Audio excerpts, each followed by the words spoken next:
ఆచి chicken masala. Commercial సిలిండర్ల సరఫరాని 20% పెంచాలని కేంద్రం నిర్ణయం తీసుకుంది. హోటళ్లు, డాబాలు, రెస్టారెంట్లకి వాణిజ్య సిలిండర్ల లోటు లేకుండా చూడాలని రాష్ట్రాల్ని కేంద్రం కోరింది. వలస కార్మికులకు 5 కేజీల సిలిండర్లు ఉచితంగా ఇవ్వాలని నిర్ణయించారు.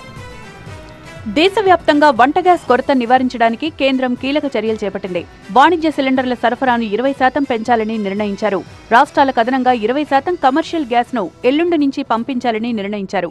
వలస కార్మికులకు ఉచితంగా 5 కేజీల సిలిండర్లు ఇవ్వాలని కేంద్రం నిర్ణయించింది. రెస్టారెంట్లు, హోటళ్లు, డాబాలకు నిరంతరం గ్యాస్ సరఫరా అందేలా చూడాలని అన్ని రాష్ట్రాలకు పెట్రోలియం శాఖ లేఖ రాసింది. ఎల్పీజీ కొరత కారణంగా పలు రాష్ట్రాల్లో కంపెనీలకు తీవ్ర ఇబ్బంది కలుగుతోంది. గుజరాత్లోని సూరత్లో చాలా కంపెనీలు మూతపడ్డాయి. కొన్ని కంపెనీలు వారానికి 4 రోజులు మాత్రమే పనిచేస్తున్నాయి. వలస కార్మికులు గ్యాస్ కొరతతో సొంత ఊళ్లకు వెళ్లిపోతున్నారు. వాస్తవానికి ఎక్కువ మంది వలస కార్మికులు 5 కేజీల గ్యాస్ సిలిండర్లనే వాడుతున్నారు. అందుకే వాళ్లకు ఉపశమనం కలిగించే రీతిలో 5 కేజీల సిలిండర్లు ఉచితంగా ఇవ్వాలని నిర్ణయించారు. ఫుడ్ ప్రాసెసింగ్ కంపెనీలకు, డైరీ కంపెనీలకు గ్యాస్ సరఫరాలో ప్రాధాన్యత ఇవ్వాలని రాష్ట్రాలకు సూచించారు. ఎల్పీజీ సరఫరా దుర్వినియోగం కాకుండా చూడాలని కూడా రాష్ట్రాలను కేంద్రం కోరింది.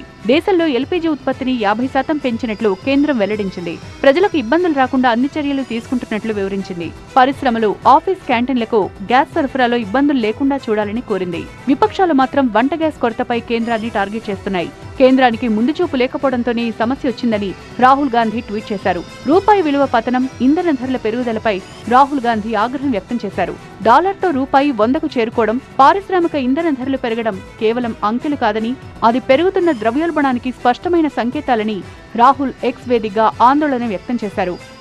బెంగళూరులో కన్నడ రక్షణ వేదిక ఆధ్వర్యంలో వంట గ్యాస్ కొరతపై నిరసన చేపట్టారు.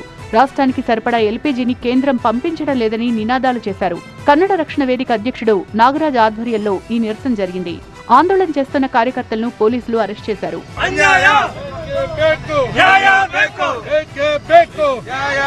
ఇరాన్ అధ్యక్షుడు పెజెష్కియాన్తో ఫోన్లో మాట్లాడారు ప్రధాని మోదీ. పశ్చిమాసియాలో పరిస్థితిపై తీవ్ర ఆందోళన వ్యక్తం చేశారు. ఇరాన్ అధ్యక్షుడికి ఈద్, నవ్రోజ్ శుభాకాంక్షలు తెలిపారు.